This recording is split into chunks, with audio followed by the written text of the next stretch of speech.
Greetings, fellow captains. World of Warships is more than just firing guns or dodging enemy torpedoes and aircraft. Your efficiency depends highly on tactical decisions you make or the part of the map you choose to attack. Which regions should you control? How do you use the landscape to your advantage? Where will the selected ship type be most effective for the team?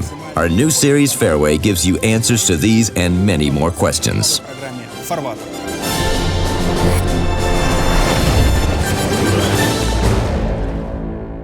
In the first episode, we decided to take a closer look at the New Dawn map. At the moment, it has 2 game modes available, domination with 3 or 2 capture points. In the first case, there are 3 main regions, the center and both flanks. Since victory depends on capturing and maintaining control of these points, it's not wise to choose a defensive approach.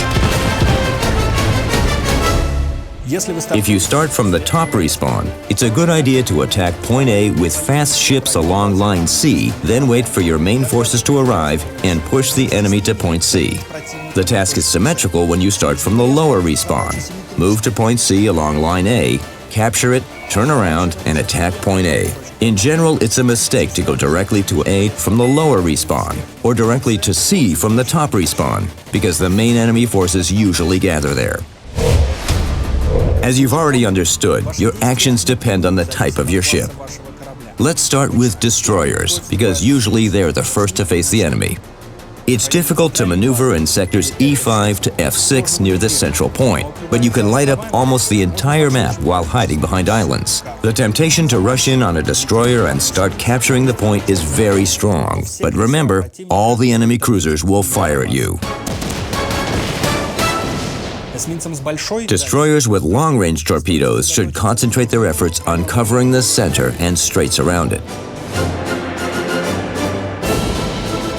Their colleagues with short torpedoes should use their artillery to fight off enemy destroyers. Don't forget that the islands provide perfect cover for a stealth approach on a battleship, followed by a devastating torpedo salvo.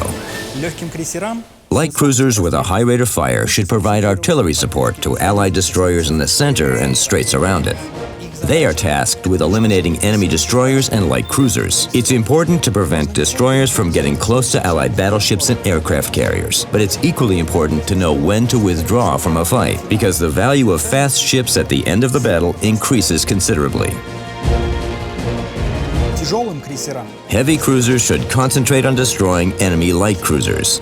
And if the opposing team has aircraft carriers, stay close to Allied battleships to provide them with additional anti-aircraft defense. Battleships must maintain a distance from control points that allows to fire on at least one of them. For the lower respawn, we recommend sectors H5 to I6, and for the top respawn, sectors B5 to C6. Then they should push through the center. Don't forget to stay clear of the islands to avoid colliding with them or catching a torpedo from a random destroyer.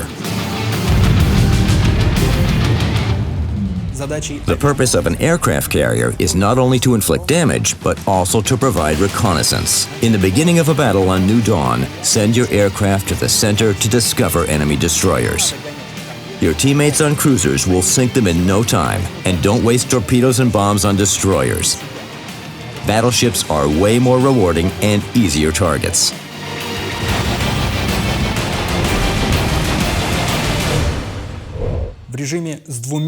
New Dawn gameplay changes drastically in the game mode with 2 control points. Capturing the enemy base means an instant victory. It would be a good idea to find the positions of enemy forces and adapt your tactics to this information. The flanks are still important, but the value of the center increases considerably. It's the center that allows quick access to the enemy base. For this reason, this area can't be left uncontrolled.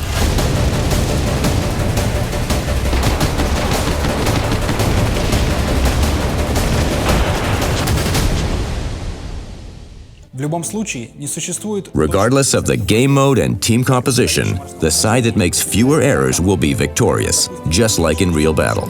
That's all for today. See you in battle, captains.